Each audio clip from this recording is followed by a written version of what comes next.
la fornication, de l'immoralité sexuelle, des drogues, de l'homosexualité. Sortez de la boisson, sortez du vin. Le vin que tu bois sur la terre là te rattrape en enfer, mais ce n'est plus le vin que tu boiras là-bas, c'est de l'acide. C'est de l'acide qui va brûler tout ton corps. Pardon, je vous en prie. Ne voulez pas oublier ce message. Asseyez-vous, écoutez-le bien. Écoutez-le bien et changez de vie. Écoutez-le bien et suivez le Seigneur. Suivez la voix du Seigneur. Écoutez-le bien. Saisissez la grâce de Dieu. Peut-être que c'est la dernière opportunité qu'il nous donne. Le plus difficile, ce ne sera pas de mourir. Ce ne sera pas de voir quelqu'un d'entre nous être détaché de nous, mais de savoir où tu iras. Il y a deux lieux de destination. Quel sera ton lieu de destination? Si Jésus revient à l'instant où je suis en train de parler, ou si la mort te prend à l'instant où je suis en train de parler, quel est ton lieu de destination? Par rapport à tout ce que tu poses comme action, et tu n'as même pas le temps de demander pardon à Dieu. Toi tu es dans le vin, mais tu rentres ivre le matin, la nuit. Le matin tu t'élèves, tu repars dans tes occupations. Même pardon ne sort pas de ta bouche. Toi tu es là, c'est toi qui connais toutes les femmes du quartier. Shalom, peuple de Dieu. Je suis ici pour vous livrer la révélation d'hier, 24 janvier 2021, à 13h55. Nous allons d'abord rendre grâce à Dieu. Éternel Dieu d'Abraham, d'Isaac et d'Israël, je te rends grâce pour ce moment que tu me fais encore grâce de passer avec toi. Merci Seigneur pour ce message que tu as encore adressé à ton peuple que nous sommes. Je m'efface complètement afin que toi seul tu te résides, Seigneur, que tu demeures au nom de Jésus-Christ Nazareth. Règne dans les cœurs, Père. Seigneur, ta parole déclare que tout ce que tu dis, tout ce qui sort de ta bouche ne retourne jamais à toi sans avoir accompli ce pourquoi elle a été livrée. Alors, Père éternel, je me soumets à toi et sur cette base, Seigneur, je viens livrer ton message afin que cela accomplisse ce pourquoi tu le livres pour la gloire et l'honneur de ton saint et précieux nom, Jésus-Christ de Nazareth. Merci encore, Père éternel, mon Dieu, c'est dans ton précieux nom que je viens ici de prier. Amen. Donc, pendant que j'étais en train de faire la cuisine hier, aux environs de 13h55, le Seigneur m'a ouvert les yeux spirituels et il m'a montré dans une vision qu'il était en train de sillonner. Il sillonnait les lieux de culte dans lesquels sont prêchés la saine doctrine. La saine doctrine qui est le dépouillement du corps, de l'âme et de l'esprit. Donc il sillonnait tous ces endroits-là. Et pendant qu'il sillonnait, il était en train de regarder et évaluer les degrés, les niveaux et les stades de sainteté des corps, des âmes et des esprits dans ces lieux de culte. Tout lieu de culte dans lequel sa doctrine est prêchée, la doctrine du dépouillement total, corps, âme et esprit, est prêchée. Il était en train de sillonner ces lieux-là. Et pendant qu'il sillonnait, il se trouve que très peu d'assemblées, en fait, il y avait très peu d'assemblées dans lesquelles il y avait des âmes qui avaient déjà pu atteindre les 3 niveaux de la sainteté. Et malheureusement, la majorité du mouvement, malheureusement, pour la majorité du mouvement de réveil de la sainteté, il y a beaucoup qui étaient encore au premier niveau, qui est le dépouillement du corps. Et ils se sont stagnés là. Ils se sont arrêtés là et pour eux, ils se disent que comme ils sont physiquement dépouillés, ils sont déjà prêts pour le ciel. Beaucoup, moi la majorité était rien qu'à ce stade-là. Et il a encore poursuivi, il est arrivé dans d'autres assemblées, là où il a regardé, il a vu à ce niveau-là qu'il y avait beaucoup qui étaient aussi au deuxième stade, au deuxième niveau, c'est-à-dire qui pratiquaient le dépouillement du corps et le dépouillement de l'esprit. Mais il n'était pas encore arrivé au dépouillement de l'âme. Et il est encore poussé plus loin, il est arrivé au stade où il y avait beaucoup d'assemblées aussi qui pratiquaient, qui prêchaient et pratiquaient le dépouillement du corps et le dépouillement de l'âme. Mais il n'était pas encore arrivé au dépouillement de l'esprit. Et il a poussé encore plus loin, il est arrivé maintenant dans la dernière catégorie, qui est la 4e catégorie. Ceux-là, ils sont très minoritaires. il se trouve qu'en fait, plus il sillonnait, il se rendait compte que ceux qui sont seulement au dépouillement du corps sont beaucoup plus nombreux. Et quand il a progressé, arrivé à ceux qui sont au niveau du dépouillement du corps et de l'esprit, ils sont moins nombreux que ceux qui sont dans le mouvement, dans le dépouillement du corps. Mais plus nombreux que ceux qui sont dans le mouvement ceux qui sont déjà dans le dépouillement du corps et de l'âme. Maintenant, les trois premières catégories-là sont encore plus nombreuses que ceux qui sont dans le dépouillement total du corps, de l'âme et de l'esprit, qui ont déjà pu atteindre ces trois niveaux-là, les trois stades, les trois degrés. Et pendant qu'il est en train d'évaluer alors les niveaux de sainteté, les degrés, il se trouve que dans la vision, il m'a montré que ceux qui ont déjà atteint le dépouillement total du corps, de l'âme et de l'esprit, qui prêchent et qui mettent en pratique, sont très peu par rapport aux autres. Et il m'a dit qu'ils seront de plus en plus persécutés en raison de leur foi, en raison de leur engagement et de leur détermination. Ils sont déjà prêts, mais ils sont très peu. À l'échelle mondiale, ils sont vraiment très peu. Et le Seigneur me disait qu'ils seront de plus en plus persécutés. Et à ce stade-là, j'ai vu des démons tendre des filets en fait. Ces démons-là tendaient des filets dans le but de faire en sorte que ces chrétiens-là puissent pécher contre le Seigneur et ouvrir des portes. Et à ce niveau-là, lorsqu'il s'agira maintenant d'ouvrir des portes, là il s'agit des deuxièmes groupes, des trois premiers groupes, pardon. Le groupe qui sont vraiment dans le dépouillement du corps et qui se sont arrêtés là. Le deuxième groupe qui sont dans le dépouillement du corps et de l'esprit qui se sont arrêtés là. Et le troisième groupe, ceux qui sont dans le dépouillement du corps et de l'âme et qui se sont arrêtés là. Donc c'est à ceux-là en fait que les démons lançaient des trucs comme des aiguilles en fait. Ils lançaient ça devant eux.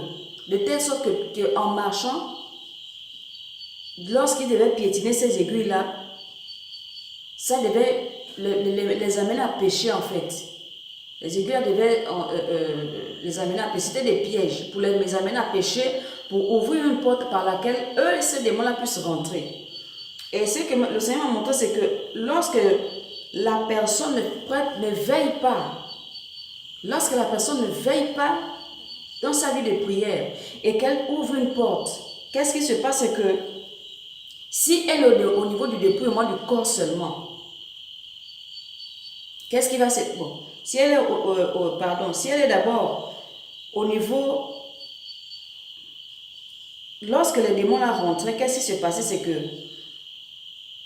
ils réussissaient donc à faire ouvrir la porte, une porte à la personne. Donc la personne pêche et elle ouvre une porte, les démons rentrent. Donc lorsqu'ils rentrent, qu'est-ce qu'ils font? C'est qu'ils bloquent et verrouillent tout au niveau où la personne est. Donc ils passent par tous les moyens possibles pour faire en sorte que la personne ne progresse plus, pour atteindre le troisième niveau, donc les trois niveaux de la sainteté. Et qu'est-ce qui se passe? C'est que la personne, si par exemple la personne était au niveau du corps, de la sainteté du corps et de l'esprit, elle se retrouvait bloquée et commençait à accuser la fatigue pour prier. Ce que je vais citer, si tu te retrouves dans ce niveau-là, réponds-toi. Réponds-toi et reconnais là où tu es. Parce qu'il y a plusieurs niveaux qu'il a cités. Reconnais là où tu es. C'est selon. Chacun va reconnaître là où il est bloqué et se repentir pour revenir vers le Seigneur afin d'achever sa sainteté totale. Donc, ceux qui sont dépouillés au niveau du corps et de l'esprit, lorsque les démons là parviennent à les bloquer à ce niveau-là, ils commencent à ressentir les symptômes suivants. La personne va commencer à accuser la fatigue pour prier. La personne va commencer à ressentir la lourdeur pour prier. Pour méditer la parole de Dieu et pour jeûner, la personne ressent de la paresse. Elle remet tout à plus tard, mais à demain. Si tu es à ce niveau-là, c'est que Les démons là ont réussi à te faire ouvrir une porte, donc ils t'ont bloqué à ce niveau. Donc tu es encore dans le dépouillement du corps et de l'esprit. Réponds-toi. Réponds-toi sincèrement et reviens vers le Seigneur. Crie au Seigneur afin que le Seigneur puisse te dégager, puisse te sauver de leur emprise pour que tu puisses continuer et arriver au stade du 3e degré qui est le dépouillement de l'âme aussi. Parce que tu dois te dépouiller corps, âme et esprit. Selon 1 Thessaloniciens 5, 23. La deuxième catégorie, c'est si par exemple la personne avait déjà atteint au niveau du corps, de la sainteté du corps et de la sainteté de l'âme. Qu'est-ce qui se passe au cas où la personne ne veille pas sur sa vie de prière et tombe dans un piège du diable? La porte s'ouvre et les démons la rentrent. Qu'est-ce qu'ils viennent faire? Les symptômes que tu vas ressentir pour toi qui t'es dépouillé corps et âme seulement. Les symptômes que tu vas ressentir, tu vas commencer à avoir du dégoût pour le Seigneur. Tu vas commencer à avoir des doutes au sujet du dépouillement. Et tu deviens de moins en moins actif dans le Seigneur. Tu finis par te décourager et regretter même d'avoir accepté le Seigneur, de t'être engagé pour le Seigneur. Si tu ressens ces symptômes-là, c'est que tu es au niveau du corps, de la sainteté du corps et de la sainteté de l'âme. La troisième catégorie des chrétiens que le Seigneur m'a montré, si la personne n'était rien qu'au niveau du dépouillement du corps, qu'est-ce qui va se passer? Et que la personne ne veille pas sur sa vie de prière, qu'est-ce qui va se passer? C'est que la personne va tomber dans un piège que les démons vont placer devant elle. Et lorsqu'elle tombe dans un piège, elle ouvre les portes, les démons la rentrent et ils viennent la bloquer à ce niveau. Et qu'est-ce qui va se passer? Les symptômes que la personne va commencer à ressentir, c'est qu'elle aura honte des gens. Elle va se dire, ah, mais je me suis dépouillée, je suis maintenant comme une vieille, les gens me disent que je suis vieille. Elle aura honte en fait. Elle va éprouver maintenant de la honte, de la culpabilité. Elle va se décourager et retourner très simplement à ses vomissures. Donc, elle va retourner à ses mauvais, elle va recommencer à remettre ses parures, s'habiller mal comme avant. Si tu es à ce niveau-là, sache que tu n'étais rien qu'au degré du dépouillement du corps. Et le Seigneur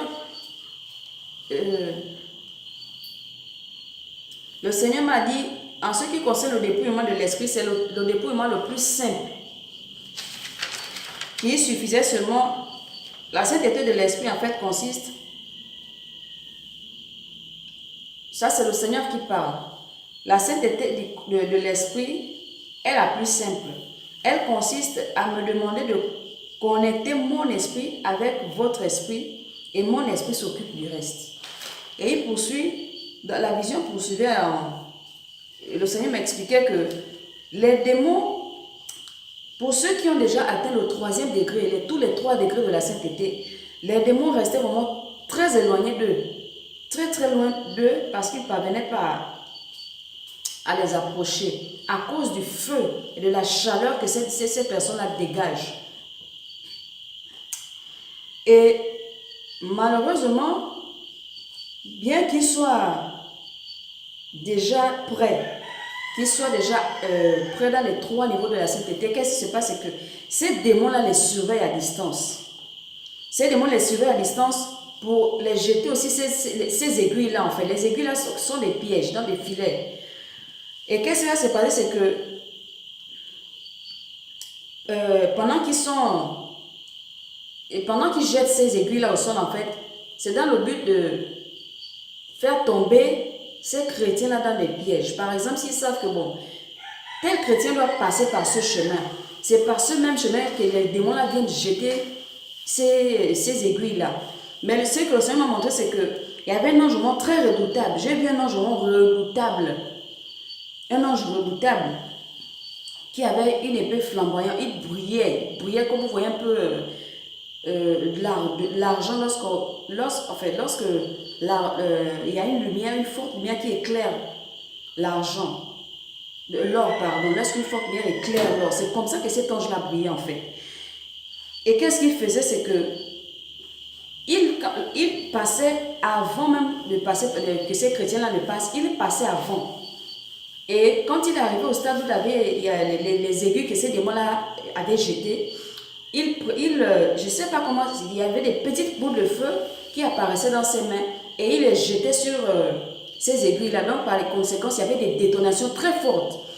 En principe, ces détonations-là devaient éclater dans ces chrétiens. Si ces chrétiens ne veillent pas, qu'est-ce qui devait se passer? C'est que ces chrétiens-là devaient marcher sur ces aiguilles-là et les aiguilles devaient éclater en eux, en fait, pour exploser complètement toute la sainteté qui est en eux, de manière à les rendre épaves, comme s'ils n'avaient jamais rien fait dans leur vie. Mais gloire soit rendue à Dieu, c'est qu'ils veillent sur leur vie de prière. Et le Seigneur a envoyé donc un ange au devant de, comme sa Bible dit, que l'ange de l'Éternel campe autour de ceux qui le craignent afin de les arracher au danger. C'est ce qui s'est passé en fait dans la vision. Donc cet ange-là faisait exploser ces aiguilles-là depuis le sol à travers les flammes de feu qu'il jetait sur ces aiguilles. Et par conséquent, les détonations donc avaient lieu hors. Ça avait lieu donc dehors et les démons fuyaient. Les démons qui étaient même à l'origine de ces pièges, eux-mêmes ils fuyaient devant l'ange. Donc c'est tout pour cette révélation. Paix et grâce.